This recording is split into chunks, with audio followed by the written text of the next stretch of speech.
Okay, I had a glitch in the last video, so I had to start a new video. But if I go back to my distribution here, this is my distribution curve. You can't see it super well, but I am 2 standard deviations away from the mean, so that means I'm sitting over here, right on that data point on the curve. So I'm within the 95% region. That means that 95% of horses sit in this range, and this is within that range. It's right on the edge of it, actually. So that's part A. Let's do part B here. So similarly, so let's do Z.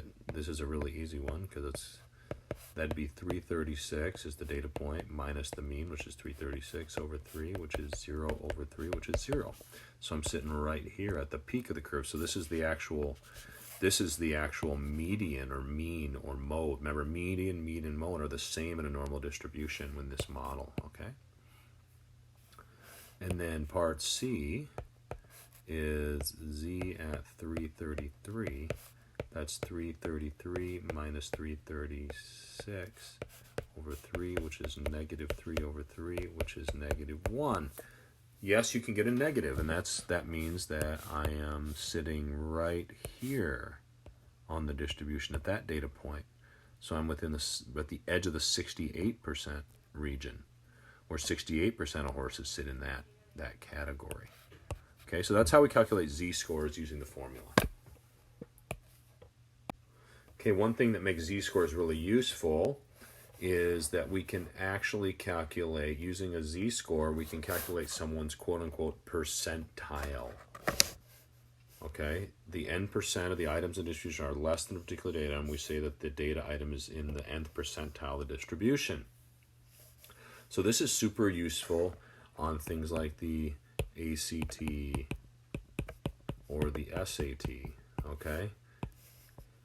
For example, where when you get your score at the end, they tell you what percentile you're in, like you're in the 98th percentile. Okay, that means that you did better than or equal to 98% of the people who took the test. Okay, so that's a really useful because it helps us to gauge where people sit compared to other people, and in a lot of things in life, you know, like for example, distance running or sprinting. You know, Usain Bolt is in the 99.9th percentile of 100 meters sprinters. So it's more useful to compare Usain Bolt to other humans than to compare Usain Bolt to a cheetah, because it's not reasonable for him to be able to run quite as fast as a cheetah because genetically he doesn't have the same makeup. So percentiles are useful in a lot of measures. We in obesity we use percentiles. Weight management we use percentiles. When we look at lots of different health markers, we look at percentiles.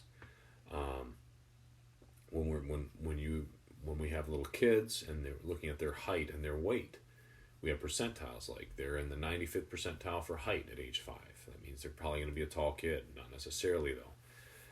So we can look at different percentiles, and we can get that from the z-score. We're going to do more with this in the next section. Today we're just going to do 12.4 because I want you to spend some time on this. And tomorrow we will do 12.5 and 12.6 and get through all of those. So let's go to some problems from the homework. We've already done some like the homework. Want to do a couple more so you're ready to go for that. Okay. Intelligence quotients on the Stanford-Binet intelligence test are normally distributed at a mean of 100 and a standard deviation of 16. In exercise 23-30, use the 68, 95, 99.7 rule to find the percentage of people with IQs. Okay. So it will be helpful here to go ahead and draw our diagram, our bell curve, and here's why. If we have our bell curve here, well, let's draw this a different way. Let's make this simpler. Let's just draw a straight line and a center line. Okay? And let's draw a nice symmetrical bell curve. Okay? Get it as close to pretty as you can. And then we've got our 1, our 2, and our 3. are -1, -2, and -3 standard deviations, okay? We know that at 0, this corresponds to my mean, which is 100. So put a little 100 underneath that. And then each standard deviation is 16.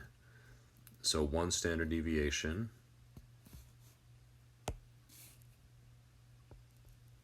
would be at 16.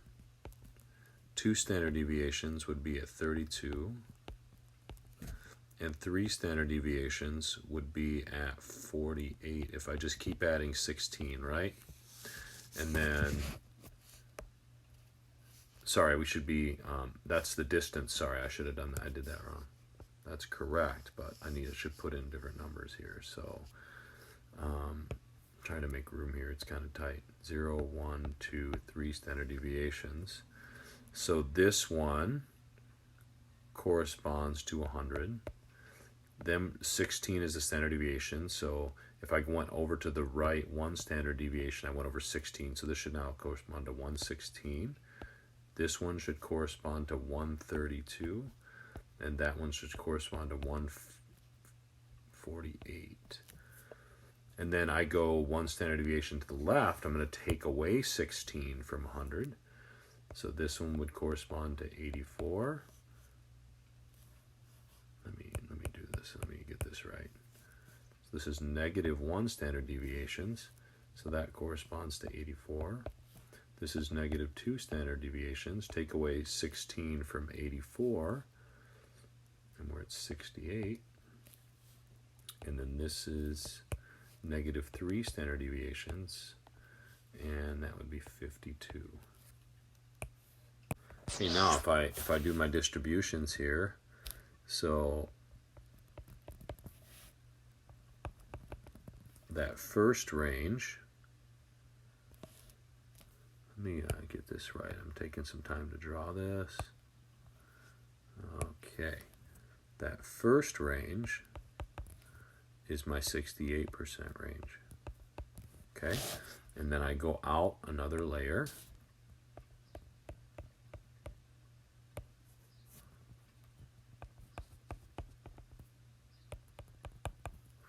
And that is my 95% range. And then I go out a third layer.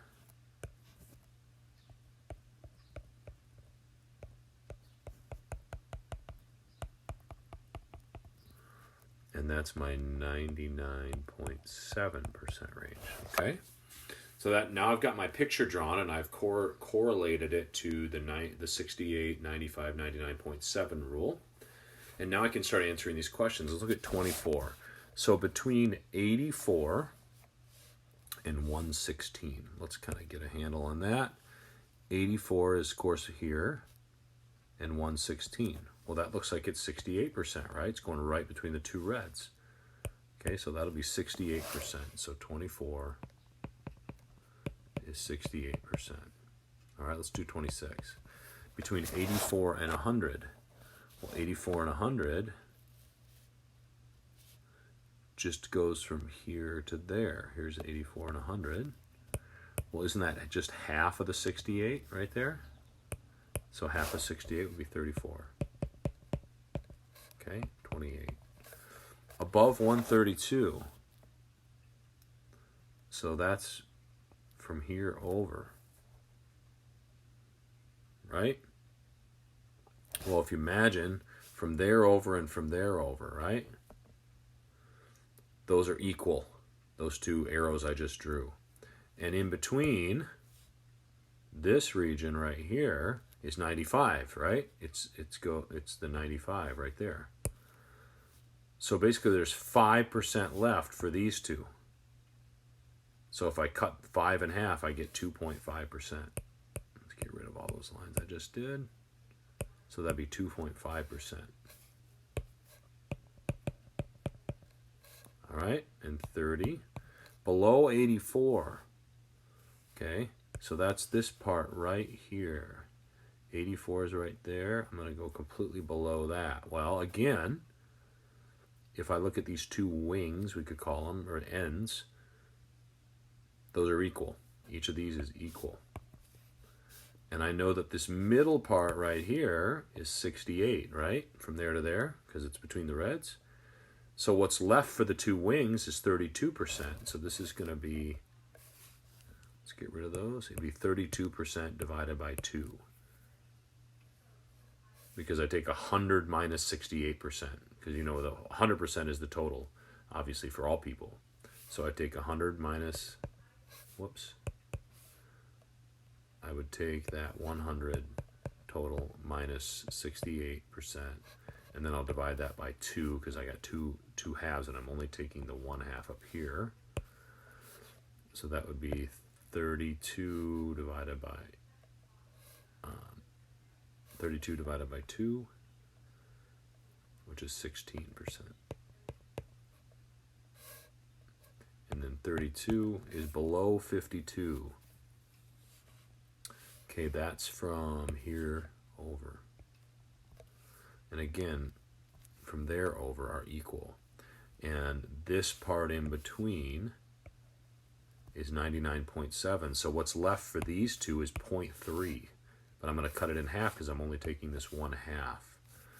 So that's going to be 0.3 over 2, which is 0.15%. Okay, that's how you read this table. Notice how I set it up at the beginning. I put my mean in the middle, and then each standard deviation is 16, so I add 16, add 16, add 16 to get to the 3 spots. Subtract 16, subtract 16, subtract 16. And then I can start to interpret this information.